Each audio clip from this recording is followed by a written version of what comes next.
আজও প্রেমের মঞ্জার। সন্তান যখন আল্লাহর সন্তুষ্টির জন্য নিজের জান দিয়ে দিতেছে, তখন বাবাকে সন্তান বলতেছে, আব্বা জান আপনি আপনার চোখটা বাইন্ধা লন, কারণ আপনি আমারে জবাই করবেন। সন্তানের চেহারা দেখা বাপের মায়া লাগতে পারে। যদি মায়া লাগা যায় তাহলে আল্লাহর সাথে প্রেমের মধ্যে আমি সন্তান পর্দা হয়ে যাব। সন্তান হইয়া খলিলুল্লাহর আল্লাহর প্রেমের পর্দা আমি হইতে রাজি না। বাবা গো, আপনি ছুরিটাকে ভালো করে ধার দিয়ে নেন, এক ধাক্কায় যেন গলাটা জব হয়ে যায়, আর আপনি আল্লাহর কাছে মাহবুব হয়ে যান। আব্বা জান সতর্ক অবস্থায় একটু আমারে জবাই কইরেন। আমার বাবা দেখেছি, আমার মা, বাবা গো আপনার জামা থেকে স্বামীর গ্রাণ লইতো, আদরের সন্তান কুরবানি হয়েছে, আমার গায়ের জামাটা আমার মায়ের বেঁচে থাকার সামান হবে, একটু সাবধানে জবাই কইরেন, যেন রক্ত মেখে আমার জামাটা যেন নষ্ট না হয়ে যায়। আমার জামাটা আমার মার কাছে নিয়ে দিয়ে।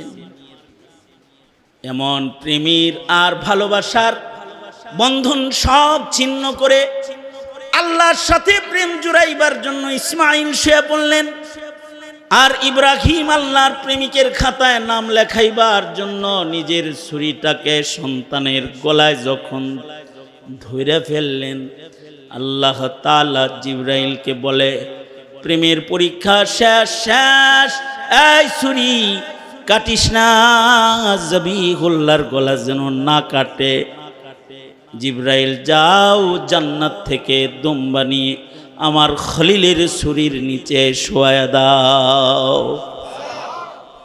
হযরত জিবরাইল যখন এই কুরবানির জন্তু জান্নাত থেকে নিয়ে রওনা করতেছে, ওই সময় হযরত জিবরাইল একটা তাকবীর দিছে। হযরত জিবরাইল জীবনের সর্বশক্তি ব্যবহার করে উড়াল দিয়েছে কয়েকবার। একবার হলো ইউসুফ আলাইহিস সালাতু ওয়াস সালামকে কুয়ার নিচে ধরতে, যেন ভয় পেয়ে না যায়, পানিতে পড়ে না যায়। জান্নাতের বিছানা বিছায়া নিজের কোলে করে নিছে হযরত ইউসুফ আলাইহিস সালাতু ওয়াস সালাম। সিদরাতুল মুনতাহা থেকে এক দৌড়ে মুহূর্তের মধ্যে হযরত জিবরাইল হযরত ইউসুফ নিক্ষিপ্ত কুয়ার নিচে আইসা আগেই হাজির হয়ে কোলে বসায় নিছে। আর যখন খলিলুল্লাহ নিজের সন্তান জবিহুল্লাহর গলা কাটার লেগে ছুরি ঘষাঘষি করতেছে, আর আল্লাহ পাক ছুরিকে বলতেছে, সাবধান, কাটিস না কিন্তু।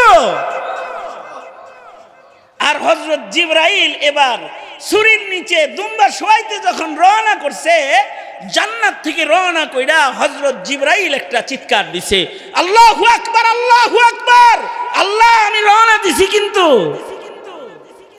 আওয়াজ দিছে। হযরত জিবরাইল আয়েশা ইব্রাহিম আলাইহিস সালামের ছুরির নিচ থেকে হযরত ইসমাঈলকে সরায়া দুম্বা শোয়ায় দিছে। দুম্বা কুরবানি হয়ে গেছে, ইসমাঈল আলাইহিস সালাতু ওয়াস সালাম পাশে দাঁড়ায়া গেছে। দাঁড়ায়া নিজের জায়গায় দুম্বা জবাই দেখা হযরত ইসমাঈল তাকবীর দিছে, লা ইলাহা ইল্লাল্লাহ, আল্লাহু আকবার। নাই নাই, আল্লাহ ছাড়া কোনো ইলাহ নাই, তিনি বাঁচানেওয়ালা, তিনি বাঁচাইলে কেউ মারতে পারে না, তিনি মারলে কেউ বাঁচাইতে পারে না, তিনি ছাড়া কোনো ইলাহ নাই, তিনি ছাড়া আর কোনো মাবুদ নাই। তিনি কত বড়, তার দয়া কত বড়। বাবার সামনে সন্তানের জবাইয়ের ভয়ঙ্কর চিত্র তিনি দেখতে দিলেন না। সন্তানের জায়গায় জান্নাতের দুম্বা তিনি শোয়াইলেন।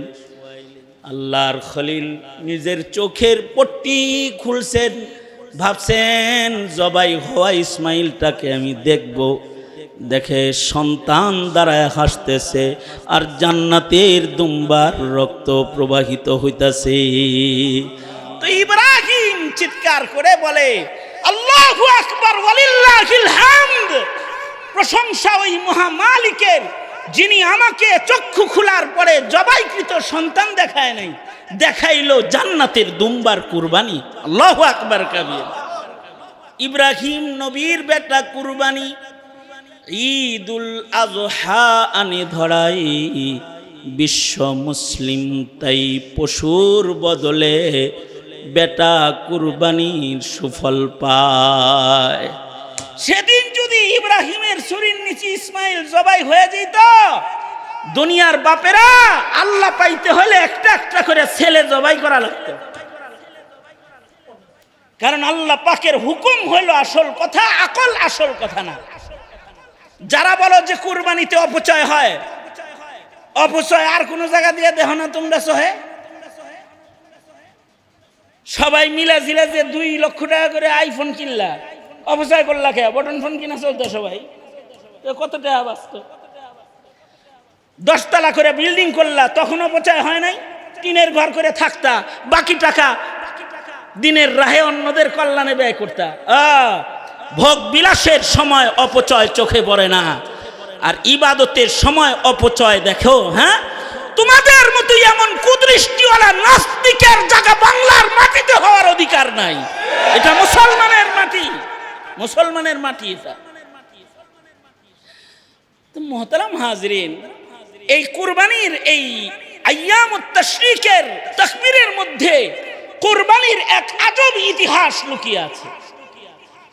সারা দুনিয়ার মুসলমানরা এই তাকবীর পড়ে পড়ে, তাকবীর পড়ে পড়ে ইব্রাহিমী আর ইসমাইলি কুরবানিকে স্মরণ করে ইব্রাহিমের যোগ্য সন্তান হওয়ার মেহনত করবে, আর বাপের প্রেমের কথা স্মরণ করবে যে আমার বাপ কিরকম প্রেমিক ছিল, কাহা হে ও আর কাহা হে হাম, কেমন ছিল তারা প্রেমিক আর আমি কয় নাম্বার প্রেমিক, এটা কল্পনা করবে।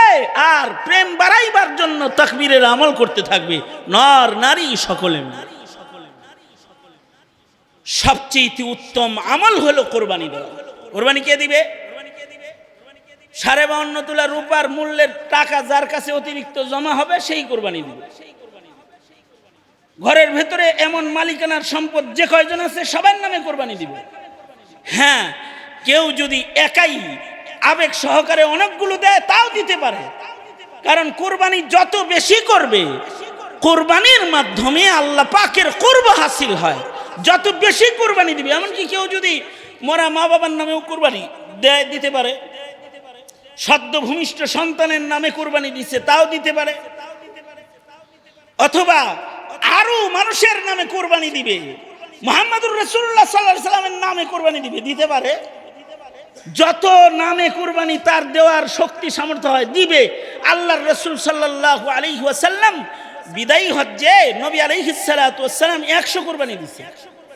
100 তো উট কোরবানি দিছে। সুবহানাল্লাহ, আরো আস্তে করে বলেন। আমরা দেই কয়টা?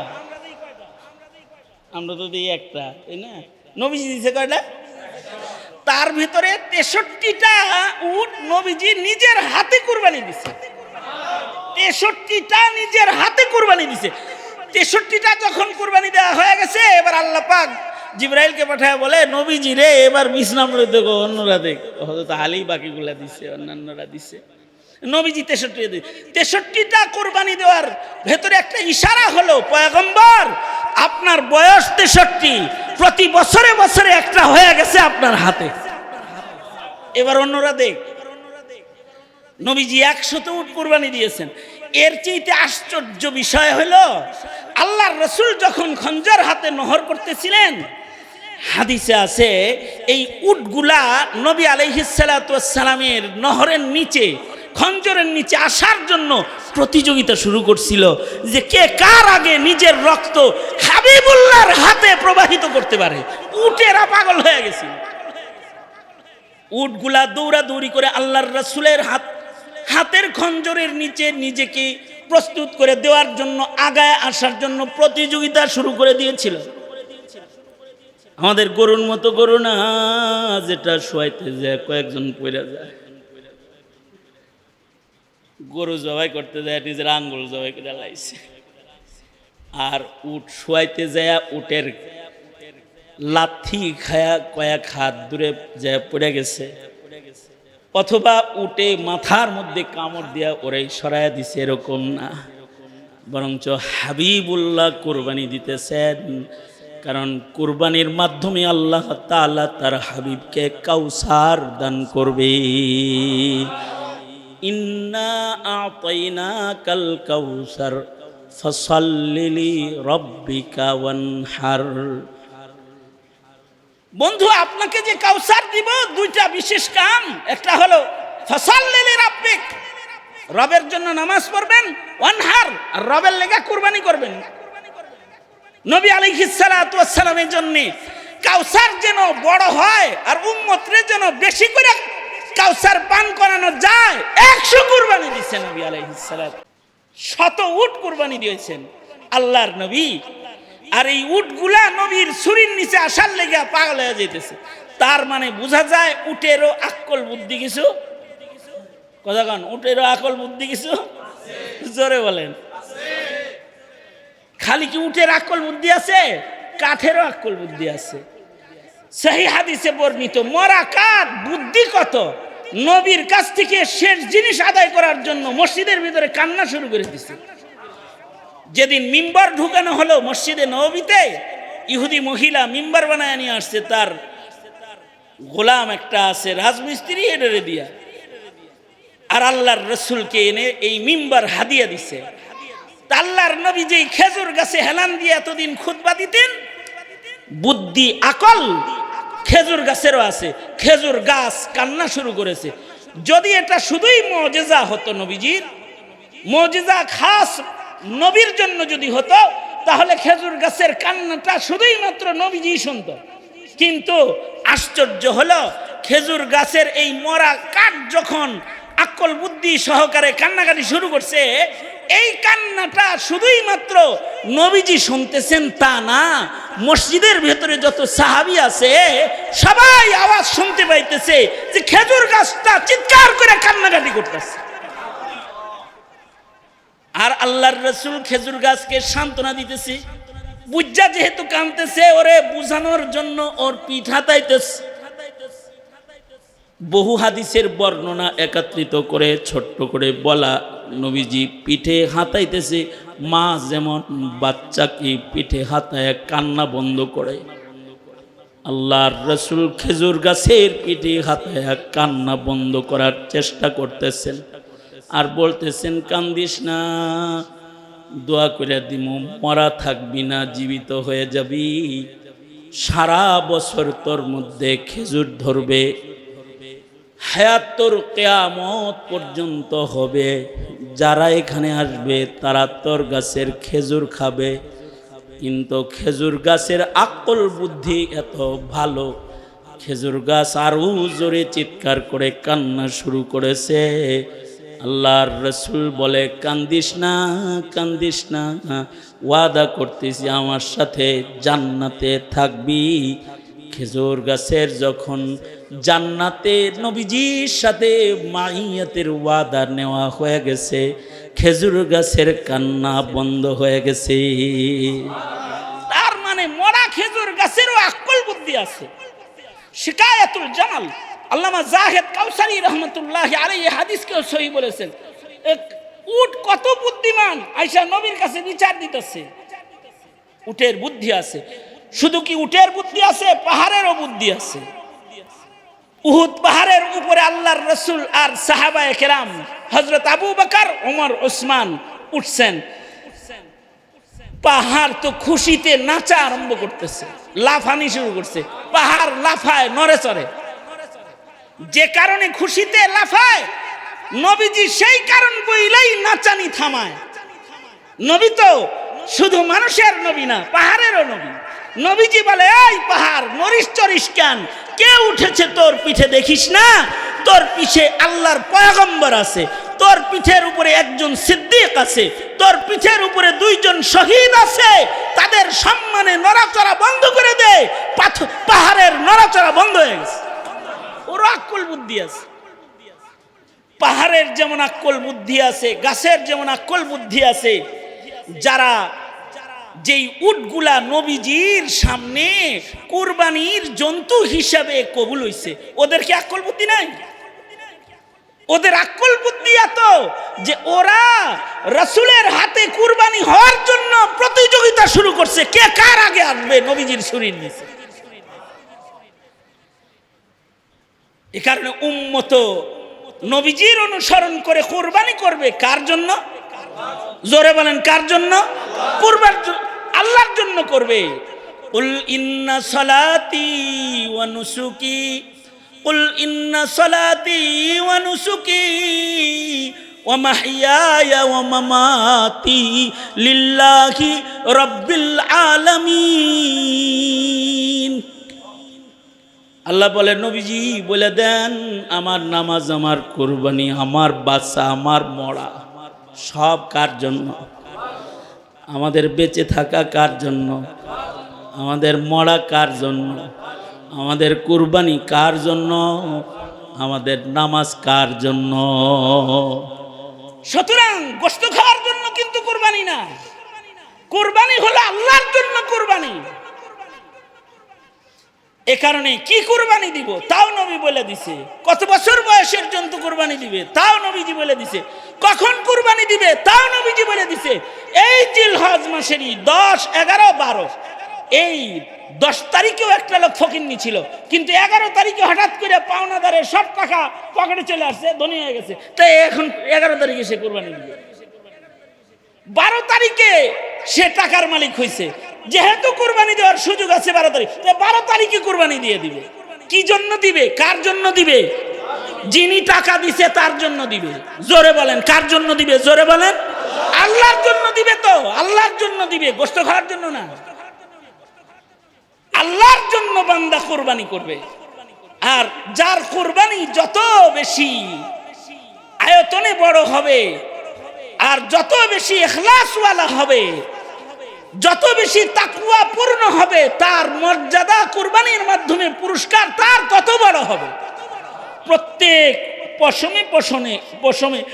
পশমে কুরবানির জন্তুর পশম গুনে গুনে আল্লাহ পাক সব দান করবে। এমনকি পশমের ভিতরে যে উন আছে, এইগুলা গুইনা গুইনাও সব দান করবে। সুবহানাল্লাহি ওয়া বিহামদিহি। এইটা কেন? বান্দাকে উপরে উঠানোর জন্য, বান্দাকে কাছে নেওয়ার জন্য। যে বান্দা মালের চাইতে কাকে বেশি ভালোবাসে? জোরে আওয়াজ করে বলেন, কারে বেশি ভালোবাসে বান্দা? মাল দৌলতের চাইতে বান্দা বেশি ভালোবাসে আল্লাহকে। এই ইশক আর মুহাব্বত, এইটাই আল্লাহ পাক চান। এ কারণে রকমারি ইবাদত দিয়ে আমাদেরকে আল্লাহ পাক আল্লাহর প্রেম প্রকাশ করার জন্য শুধু মক্কা নগরে যারা গেছে তাদের কাছ থেকে প্রেম চায় না, সারা দুনিয়ার প্রান্তে প্রান্তে যেখানে যেখানে মুমিন দাঁড়িয়ে আছে তাদের কাছ থেকেই প্রেম চায়। কেউ কুরবানি করে প্রেম প্রকাশ করো, তোমরা হাতের নাখুন না কাইটা প্রেম প্রকাশ করো। আমার প্রেমিকদের সাথে নিজের রং মিলায়া আইয়ামুত তাশরিকে তাকবীর পড়ে পড়ে প্রেমিক ইসমাইল আর ইব্রাহিমের মতো তোমরা প্রেম প্রকাশ করো, কারণ তোমাদেরকে বানাইছি তো এই প্রেমের কারণে।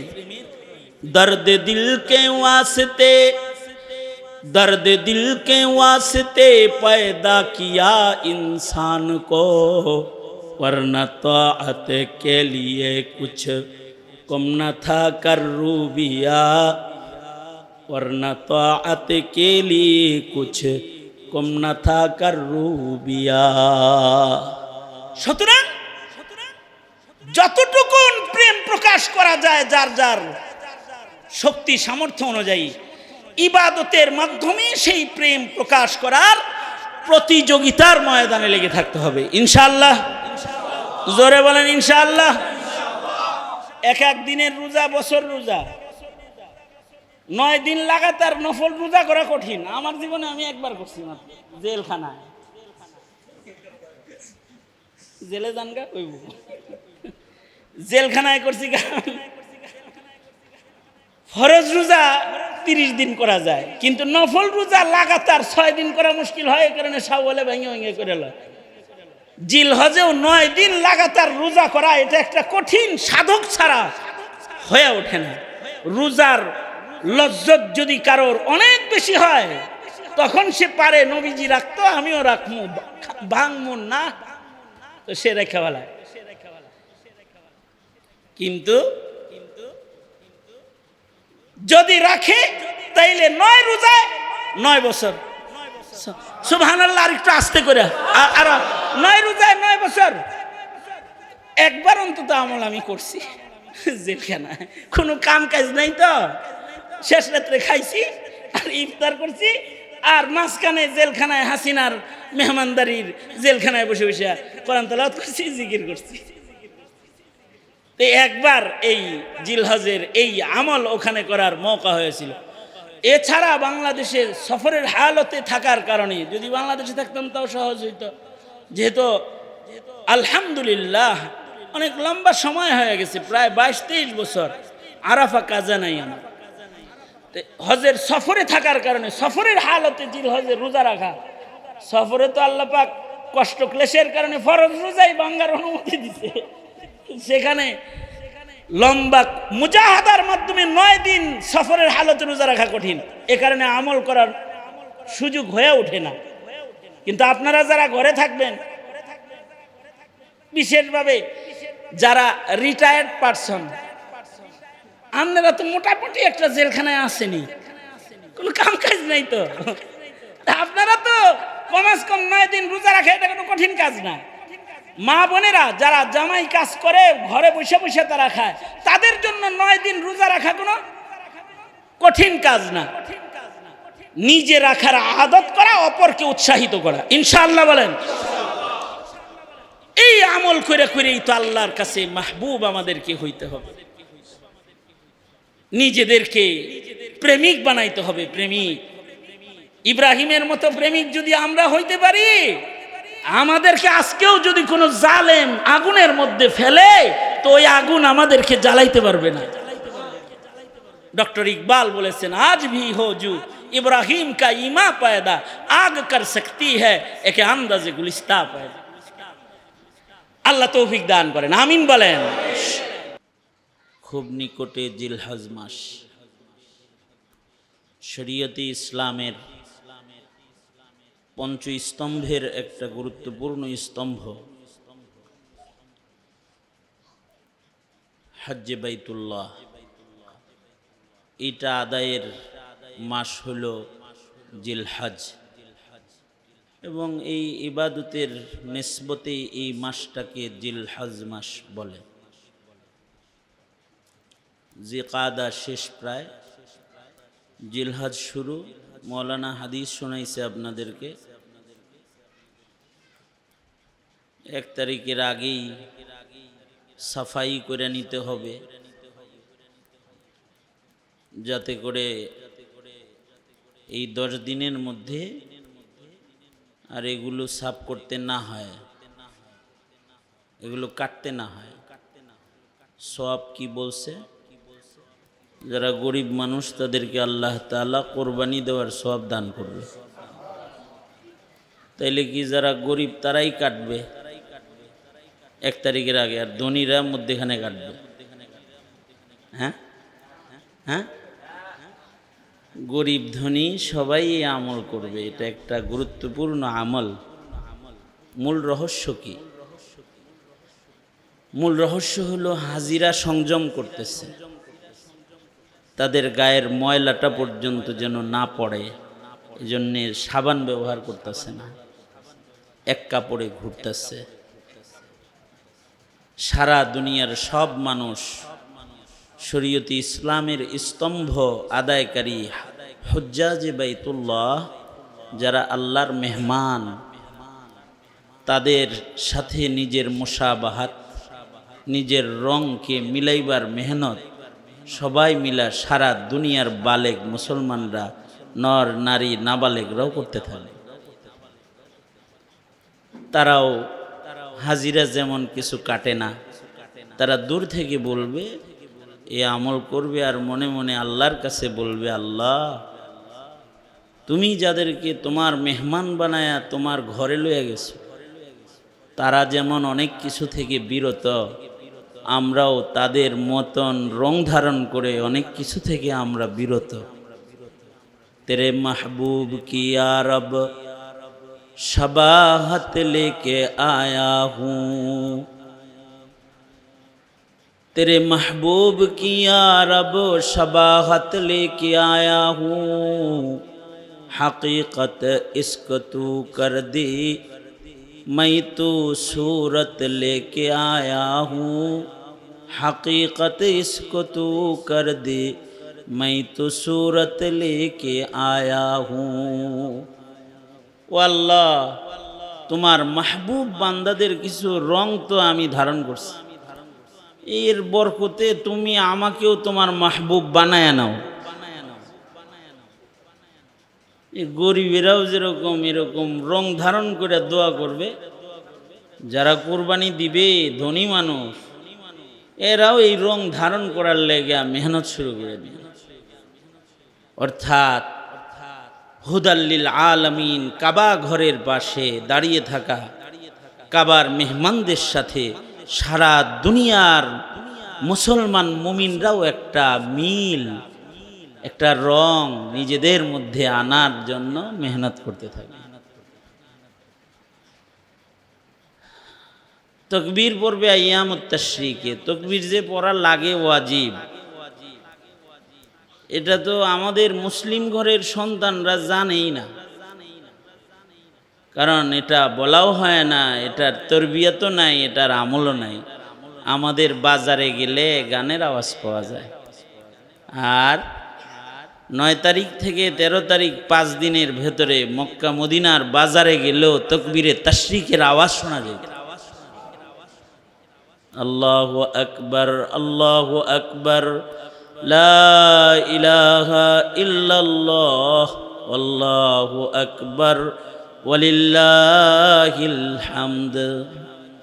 এই যে তকবীর পড়ল, এই তকবীর দিয়াও ওই যে যারা ওইখানে তকবীর পড়তেছে, লাব্বাইক আল্লাহুম্মা লাব্বাইক, লাব্বাইক লা শারীকা লাকা লাব্বাইক, ইন্নাল হামদা ওয়ান নি'মাতা লাকা ওয়াল মুলক লা শারীকা লাক। সারা দুনিয়ার সব মুমিনরা আল্লাহর বড়ত্ব বর্ণনা করবে। আল্লাহর বড়ত্ব বর্ণনা করলে লাভ কি? আল্লাহর বড়ত্ব বর্ণনা করার আদত যাদের ভেতরে আসবে, হাকিমুল উম্মত থানবী রহমতুল্লাহ আলাইহি বলেছেন, দুনিয়ার কোন কাউকে আল্লাহর চাইতে আর বড় মনে হবে না তার। আছে না জমিনে কত ইমানদার দাবিদার, যারা এই তকবীর পড়ে না, আল্লাহর বড়ত্ব বলে না বিধায়ী, তাদের কাছে আল্লাহর চাইতেও মুদি দাদা বড়, আল্লাহর চাইতেও ওই র্যাম্প বড়। তারা আমেরিকাকে ভয় পায়, তারা ভারতকে ভয় পায়, আল্লাহরে ভয় পায় না। কারণ কি? কারণ হলো তারা তো আল্লাহর বড়ত্ব বুঝে না, আল্লাহর বড়ত্ব তারা বলে না। এ কারণে তাদের হৃদয়ে আল্লাহর বড়ত্ব নাই।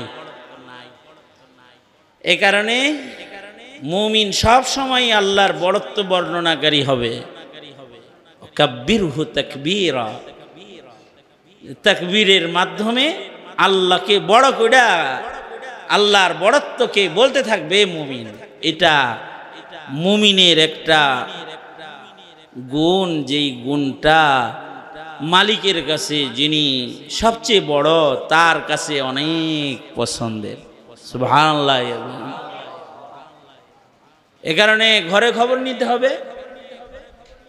পুরুষরা তো জোরে জোরেই পড়বে, আর নারীদেরকে খবর নিতে হবে, মেয়েটা তকবীর পড়ছানি, ঘরে ছেলের বউ তকবীর পড়ছানি, নিজের বিবি আইয়ামুত তাশরিকের তকবীর পড়ছেনি।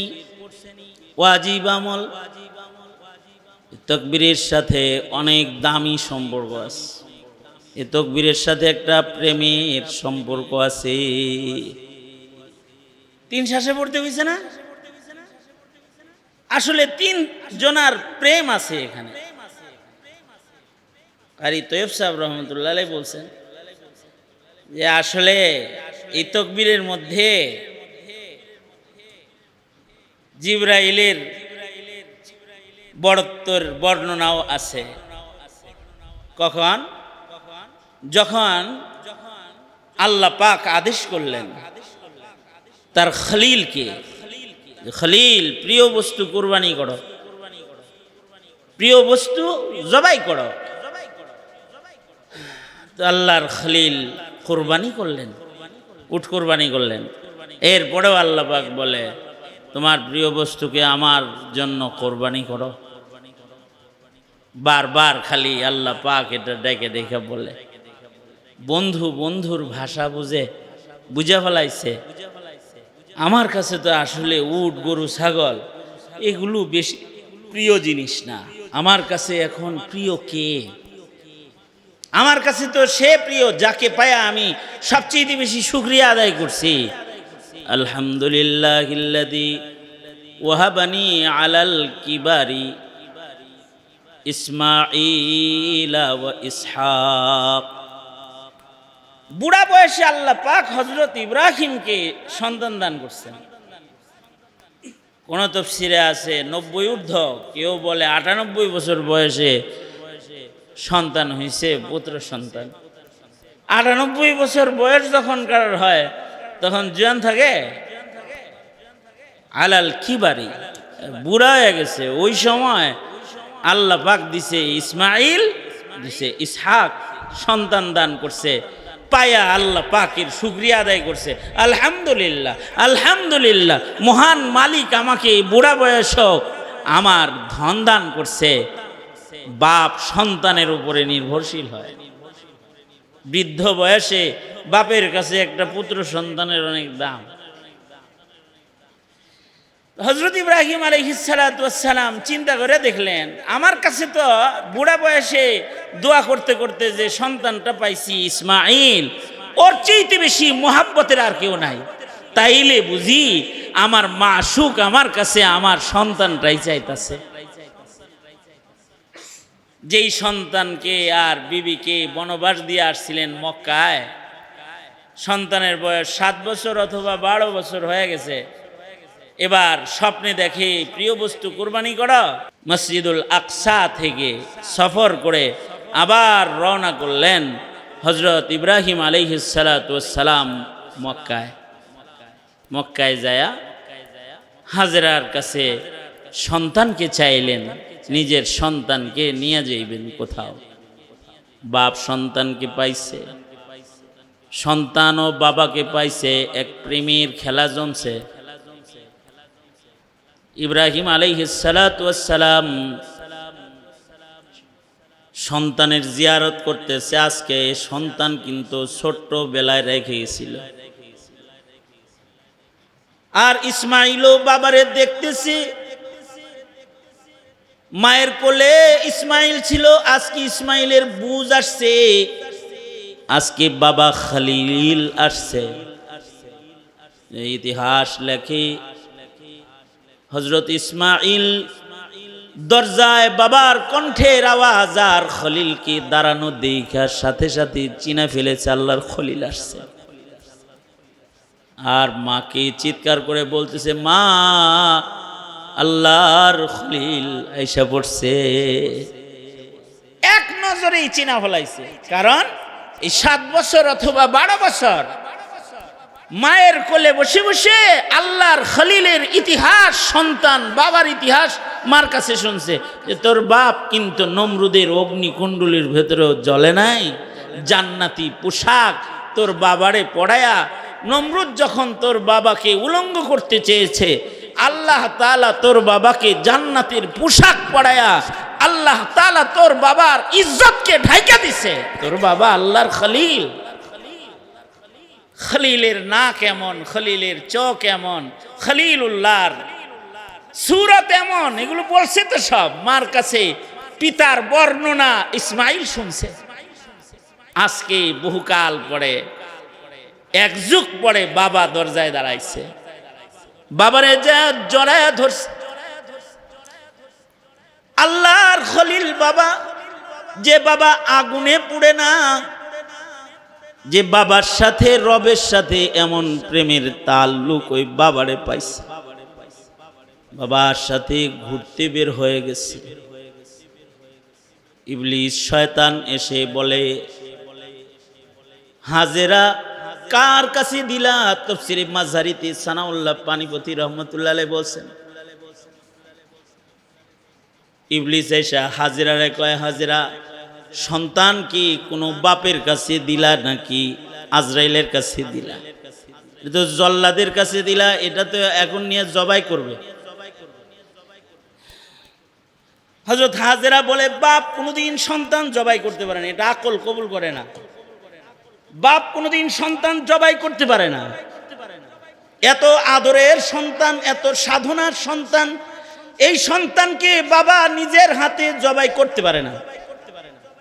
আকল এটা কবুল করে না। কয় আকলের খেলা না, এখানে অন্য কোনো খেলা চলছে। কয় কি খেলা? তোমার সন্তানের বাপের সম্পর্ক যার সাথে তার আদেশ হয়েছে তোমার সন্তানকে তার জন্য জবাই করতে। হাজেরা বলে, দূর হ ইবলিস, শয়তান দূর হ। খলিল যদি তার আল্লাহর সাথে খাতির লাগানোর জন্য আল্লাহর হুকুমে নিজের সন্তান জবাই করতে পারে, তো খলিলের ঘরের স্ত্রী হাজেরাও এমন সন্তান কি আল্লাহর জন্য কোরবানি দিয়ে দিতে পারে? যা দূর হয়ে যা। নিয়ে তো গেছে গা, নিয়ে যায় মিনায় যায় বলে, ইয়া বুনাইয়া ইন্নী আরা ফিল মানামি আন্নী আযবাহুক। এই সন্তান, আমি স্বপ্নে দেখছি তোমাকে আল্লাহর রাস্তায় জবাই করে দিতেছি, আল্লাহর জন্য, তোমাকে আল্লাহর সন্তুষ্টির জন্য জবাই করতেছি, এটা স্বপ্নে দেখছি আমি। बाप का इल्म ना अगर बेटे पर असबर हो तो पेशर काबिल मीरा से पिदार क्यों कर हो। बाप যেমন সন্তান তো এরকমই, বাপও নবী, সন্তানও তো নবী। সন্তান জানে যে পয়গম্বরদের স্বপ্ন ওটা সাধারণ মানুষের স্বপ্নের মতো স্বপ্ন নয়, ওটা ওহী, আল্লাহ পাকের নির্দেশ। সুতরাং এই নির্দেশ পালন করার মাধ্যমে আমিও আল্লাহর মাহবুব হইতে হবে। ও আব্বা, আপনাকে যে আদেশ করা হয়েছে আপনি এই আদেশকে বাস্তবায়ন করুন। ইয়া আবা তিফআল মা তুমার সাতাজুদিনি ইনশাআল্লাহু মিনাস সাবিরিন। আমি ধৈর্যশীল অবস্থায় আমাকে আপনি পাবেন, আমার জবাই করে আল্লাহ। এক পৃথিবীর আশ্চর্য মঞ্জার আর ইশকের এক আজব দৃশ্য মিনার প্রান্তরে অনুষ্ঠিত হইতেছে, যে রবের সন্তুষ্টির জন্য বাপ হইয়া সন্তানকে জবাই করতেছে। আকলের কথা না, এটা ইবাদতের কথা। কারণ আকল কবুল করুক আর নাই করুক, আসলে কাজটা হইতেছে আকলের সাপোর্টে না, কাজটা হইতেছে একজনের হুকুমে। তিনি কে? সুতরাং তার হুকুমটাই হইল আসল। নাস্তিক যারা আছে এরা জিল হজাইলে ওর মাথা খারাপ হয়ে যায়। নাস্তিক যারা, ওদের মাথা, ওরা বলে যে এত পশু জবাই করে অপচয় করার কোনো দরকার আছে? মানে একদিনে কুরবানির দিনে যদি মনে করেন 2 কোটি লোকে যদি 2 কোটি গরু ছাগল কুরবানি দেয়, তাহলে একদিনে কতগুলো সম্পদ জবাই হয়? ওদের কথা হইলো আকল দিয়া। ওরা বলে যে এতগুলো সম্পদ একসাথে জব দিয়ে দিব, দেশের অর্থনীতির ধস তো এইভাবেই আসে। ওরা কয় এত রক্ত ঝরলে পরিবেশ দূষিত হয়, এই এতগুলো গোশত একসাথে এইভাবে খায়া না খায়া, কুরবানি দিয়া না খায়া, এই টাকাগুলো অন্য কোনো ভালো কাজে খরচ করলেও তো হয়। এই অপচয়ের বিধান ওদের আকল দিয়ে ওরা বলে এটা অপচয়। কিন্তু আল্লাহর কোরআন ওহী বলে না, এটাই ইবাদত। আল্লাহ দেখতে চায় বান্দা তোর কাছে মাল দামি নাকি আমার হুকুম দামি, আমি দামি, এটা দেখতেছি এখন আমি। কারণ এটা আকলের দ্বারাই কুরবানি না, কুরবানি হলো আল্লাহর নির্দেশে। কার নির্দেশে? জোরে বলেন, কুরবানি কি গোশত খাওয়ার লেগা? কুরবানি কি শুধুই মাত্র একটা পশুর রক্ত প্রবাহিত করার ভেতর দিয়ে কুরবানি না, এটা আল্লাহর হুকুমে বান্দা কুরবানি দিতেছে। এই নিজাম আজকের না, বাবা আদমও কুরবানি দিয়েছেন। হাবিল কাবিল দুই ভাই কোরবানি দিছে, একজনেরটা কবুল হয়েছে আর একজনেরটা হয় নাই।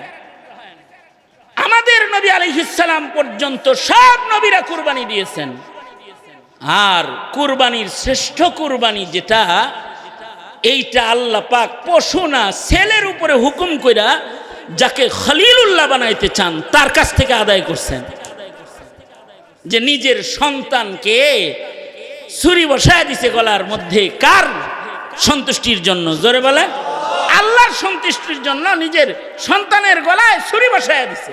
আলহামদুলিল্লাহ রাব্বিল আলামিন, ওয়াসসালাতু ওয়াসসালামু আলা সাইয়্যিদিল আমবিয়া ওয়াল মুরসালিন মুহাম্মাদি ওয়া আলা আলিহি ওয়া আসহাবিহি আজমাইন। ইয়া আল্লাহ, জিলহজ মাসের বরকতি সময়গুলো সামনে, এই বরকতি সময় হজ্জে বাইতুল্লাহ আদায়ের মাস, এই মাসকে সামনে করে কিছু কথা, দিলের কিছু ব্যথা তোমার বান্দাদের কানে পৌঁছানো হয়েছে। রাব্বুল আলামিন, ইয়া আল্লাহ, মেহেরবানি করে যা কিছু নসিহা হয়েছে এর থেকে তোমার বান্দাদেরকে আমল করার সহি বুঝ দান করো আল্লাহ। উলামায়ে দিন যারা আসছেন তাদের নেক হায়াত লম্বা করে দাও। শ্রমিক যারা আছে তাদেরকে আশিকে রাসূল হিসেবে কবুল মঞ্জুর করে নাও। ইয়া আল্লাহ, মাদ্রাসার সেক্রেটারি সাহেব অনেক বড় খেদমত করতেছে, তোমার নবীর প্রেম তার হৃদয়ের মধ্যে তুমি আগুন জ্বালায়া দাও, জিন্দেগিতে বারাকাত দান করো রব্বুল আলামিন। এখানে যারা হাজির আছে সবার মনের ন্যাক বাসনাগুলো তুমি পূরণ করে দাও আল্লাহ। খায়ের ও বরকত দাও, শারর বালা থেকে সকলের বাঁচাও। মা বাবা যাদের অন্ধকার কবরে ঘুমায় রয়েছে তাদের জান্নাতি বানায়া দাও। যাদের পিতামাতা আছে নেক হায়াত লম্বা করে দাও, সেহাত আফিয়ত সালামতের জিন্দগি দান করো আল্লাহ। জানি না কোন দোকানের কাফন আমাদের জন্য রেডি হয়ে গেছে, কোন সবের বাসনা জানি পাকছি। ইয়া আল্লাহ, কবরের ডাক দেওয়ার আগে কামিল মুমিনের দপ্তরের নাম উঠায় দাও আল্লাহ। اللهم اجعل ثأرنا على من ظلمنا وانصرنا على من عادانا ولا تجعل مصيبتنا في ديننا ولا تجعل الدنيا أكبر همنا ولا مبلغ علمنا ولا غاية رغبتنا ولا تسلط علينا من لا يرحمنا. اللهم زدنا ولا تنقصنا وأكرمنا ولا تهنا وأعطنا ولا تحرمنا وآثرنا ولا تؤثر علينا. اللهم إنا نعوذ بك من الفتن ما ظهر منها وما بطن. اللهم إنا نعوذ بك من إبليس وجنوده ومن الشيطان والشرك. اللهم أحيني ما علمت الحياة خيرا لي وتوفني إذا علمت الوفاة خيرا لي. اللهم أحينا مسلما وأمتنا مسلما. اللهم أحينا مسلما وأمتنا مسلما. اللهم أرزني بقضائك وبارك لي فيما قدر لي حتى لا أحب تعجيل ما أخرت ولا تأخير ما عجلت. اللهم إنا نسألك الرضا بالقدر والفوز في القضاء ونزل الشهداء وعيش السعداء ومرافقة الأنبياء والنصر على الأعداء. اللهم اجعلنا من التوابين واجعلنا من المتطهرين واجعلنا من عبادك الصالحين الغر المحجلين الوفد المتقبلين. اللهم وفقنا لما تحب وترضى من القول والعمل والفعل والنية والهدي إنك على كل شيء قدير. اللهم وفقنا زيارة بيتك المحرم مرة بعد مرة يا كريم.